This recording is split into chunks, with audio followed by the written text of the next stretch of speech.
Hey guys, welcome back to Eversoul. In today's video, we have some tier list updates for you guys over on the Pridewin site. Now, there's two tier lists that I want to look at. The updated mid-game tier list and also the updated boss tier list. Keeping in mind, the boss tier list, there is some stuff in general that you can apply to what we think most bosses will be like, but it is more targeted at the only boss we have currently in the game. And just know with these games, when we look at a boss tier list, different bosses will have different mechanics and it will shift which units will be prioritized in those bosses. But in general, single target kits and stuff like that are going to be like more priority unless you have different maybe multi-target mechanics and stuff like that in bosses, but I'll go through it all when we look at the list. But the first thing I wanted to look at is the PvE mid-game, which is basically as far as anyone can get in the game at the moment, with the Jiho in the update, to take a look at where she sits and some other changes in the tier list and have a bit of a chat about what I'm seeing in the meta and stuff like that. Now, as always, before we get into this, please, I'll have this linked in the description. Please click on it. Just go show your support to the Pridewin team. It's always helpful. Like, they're putting a lot of effort in. These databases are absolutely fantastic,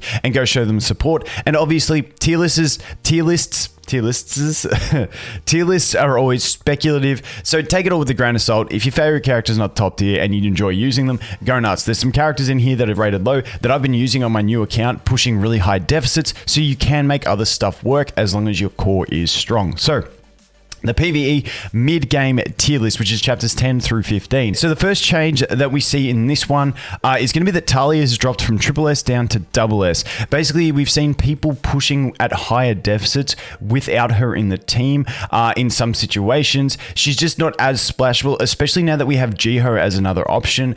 It basically means that Talia's usage can sort of shift down a little bit. She's still a fantastic unit, absolutely amazing, but she's just dropped down to there. And as you can see, Jiho has popped up into this SS tier, which I completely agree with. I think Jiho is fantastic. I think between these three healers, we've got a very solid base. And then we also have Prim, who's another fantastic unit if you are doing more of a undead type team. But yeah, these three are definitely my prime healers for campaign, and they synergize really well. The thing with Catherine is why she's in the SS is just that invincibility is sometimes just too much to pass up on. Now, we do have Angel in here.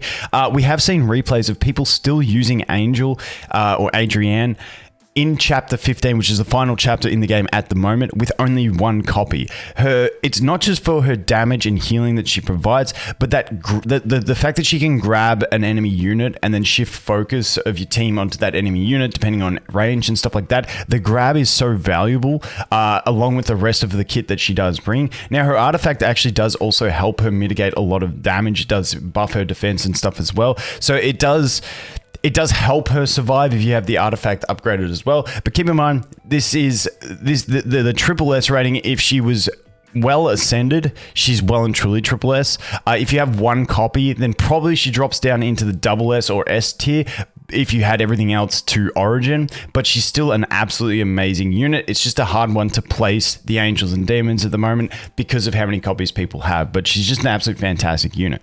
Now, like I said, Jiho, really, really solid. I'm very impressed with Jiho's performance. I absolutely love the way she works in some team compositions, and like I said in my video talking about Jiho, between these three, you can really just interchange and get some really solid teams working depending on what situation you're fighting. So I really like that the healers feel kind of balanced in this game, where there's not one that's just like, okay, you have to use this one. Sometimes I drop Catherine and run Jiho and Talia. Like, there's different situations in which you're going to use different things. The next one, I'm not sure if Petra was still already in SS tier, but I might do a video on Petra. I don't know if it's a bug or intended, but basically she can deal insane amount of damage at certain crit levels. But I'll do a video covering that and how it works.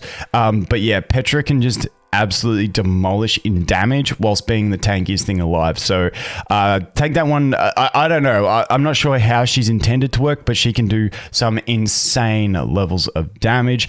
Besides that, I think everything else pretty much stays similar. There might be a few lower tier changes that have happened. But besides that, that's pretty much what we're looking at. For instance, like I said, on my account, I've been using Nicole at 1 copy. I think I've got 2 copies now because I got a lucky pull. And I've been using her, and I've been pushing 1.5 to 1.8 times deficits. And I'm in chapter 11, and I've been using her as well. So like I said, take it with a grain of salt. You can sub other characters in as long as the core of your team is pretty solid. The other big one was the drop down of Claire. She seems to have dropped down a little bit. I think people have gone back to using a bit more of Adrienne over Claire, even at low ascension. But Claire is still an absolutely fantastic unit at this stage. Just to like buy your team time, survive. You do have to have her at high ascension though. At low ascension, I feel like she's going to be too squishy. That's what I found on my account. I only had her at legendary, and she was just a bit too squishy for me. So you do need that investment into Claire to get that survival up there. But that pretty much sums up the recap. Like I said, go here, you can check it out, you can have a look and get more an idea on what units you have, where they are and stuff like that. Keeping in mind, as we move into the end game, once we get to full skill ups, artifacts maxed out, this can definitely change around again. But this is just based on where we are in the current meta of how much content is in the game and how far you have to push. So let's jump into the boss tier list. So this one, like I said, we only have the one event boss to gauge this off of, but I feel like in general, this is going to give you a good idea of bosses in general and general strategy. So let's look at the triple S tier. So what with Prim, basically Prim's pretty solid because if we look at her attack buff, it is a range-based attack buff. Within 3 meters. But what people have found is if you have her in the back middle in a standard formation, which is 2 front, 3 back, she can actually apply this to everyone, which becomes a really, really solid, especially once you get up to 25% in 12 seconds. And that's only at level 41.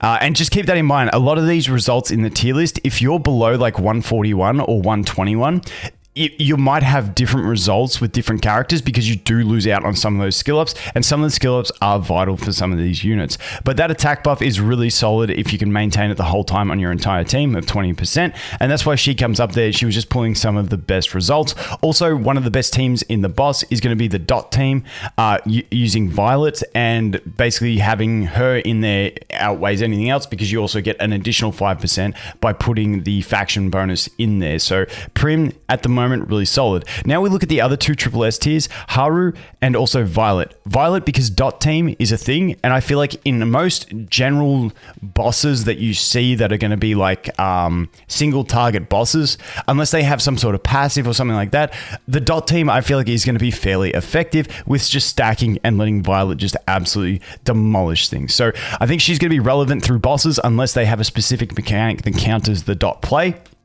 And she's going to be great. And then Haru. Now, Haru, obviously, in this one, she has the sun, which makes her fantastic. But Haru also has just insane amounts of damage. Now, she's another one of those ones where if you don't have a high enough level, you might not feel it. Because especially this 201 upgrade is going to be huge, getting a 40% defense ignore on this ability. Considering if there is no enemy within 3 meters of the target, deals double damage. And when you're in this boss situation, like I said, some bosses may have multiple targets where this doesn't apply. But in general, if you're fighting a single boss, there's no other enemies, which means at level 201, you're doing a 860% multiplier that's ignoring 40% of the enemy's defense. Now, like I said, if you're at like 110, 120, you're not getting that additional ignore defense, but it's still a pretty solid multiplier compared to anything else that you can get. So her damage is just really solid for a single target, one enemy type situation. The other thing that she brings is obviously she brings some bleeds, all that sort of stuff. But the one that I really want to highlight is this one. Beast gains a special buff that increases the attack of all allies by 24% when there are at least 2 allies within 3 meters. So obviously you've got to, synergize it to have the 2 allies around her. But once you do, that's just a perma up to 30% buff. So when you get a 30% buff just by being in the team, that is incredibly, incredibly solid, along with the fact that you're bringing some insane burst damage. And then all her other abilities, her main ability also gains that ignore defense capability as well. Only 380% multiplier because there's no double, but it's still at 181, she's getting 40% extra ignore defense, which is absolutely fantastic. So that is the triple S tier. Then we move into the SS tier. I'm just going to summarize these ones a bit more briefly, just to get through them so we don't take forever. But Ira in this boss has the stun, yes, but the thing that she brings is, you know, we're going to go into it just to show it, is the passive. Yeah, deals a special debuff that reduces the nearest enemy's defense, physical resistance, and magical resistance by 18% for 10 seconds, and it goes up to 24%. That just allows your whole team to deal more damage, which is incredibly, incredibly solid. So that's, in this boss, she gets double pluses because she has the stun as well. But she's actually going to, I feel like she's going to be a pretty solid boss unit. Just on the side, I think she's going to be a pretty solid PvP unit with her artifact when it's maxed and they can't generate energy. But we'll get onto that when we start talking PvP tier list. Mephi, we all know Mephi by now. Increases the crits you're going to get. Also increases the, reduces the enemy's defense, increasing the damage. Just a really, really solid support unit. Plus, a lot of people have her highly ascended, so she's going to deal more damage, which is always handy. Then we have Miriam. Miriam's just there for some big damage, basically. So once she stacks her bullet hell or whatever it's called, the magic bullets, she can actually deal some really, really solid damage. And where is it? The main uses up all current magic bullet buffs to attack the nearest enemy. Each magic bullet deals damage equal to 90% of attack. If there are 7 stacks of magic bullet and special buff, then the attack will hit as a critical hit. So if you can stack this up, you get the magic bullet, absorb it, and then you're going to get a guaranteed crit. But basically, she's just showing really good damage numbers. And then that's the basic idea behind her. Just a really solid damage dealer. I honestly, personally, I've been preferring using Nicole, but there you go. Miriam's the thing. I've got 4 copies of her. Maybe I have to ascend her. And once again, it also can be up to levels as well. Petra, just dealing ridiculous damage numbers. I've seen a bugged one where someone got like 30 or 40 million using Petra, which was ridiculous, but apparently it's a bug. Don't know, but in general, the max HP scaling seems to scale really well on bosses, so that's why she's in there. Vivian doesn't really need much explaining. We get the extra speed from her, but also once she's max stacked, she can actually deal some really nice damage. Even though this is an AoE ability, she can deal some really nice damage with that, even on a single target boss, which for some people, maybe if you're using her as a mercenary, because a lot of people have a Vivian built, it's a really solid unit to put in. She just brings the support and she brings some really big damage for the ult. Moving on from that, let's go into the S tier and then we'll start powering through. What do we have here? So this is where we finally get our next 2 supports. I still think Talia is pretty decent. She does bring the 10% attack buff, whereas Prim is the 20%, but she also brings energy recovery. So I would have thought Talia would be up 1 tier personally.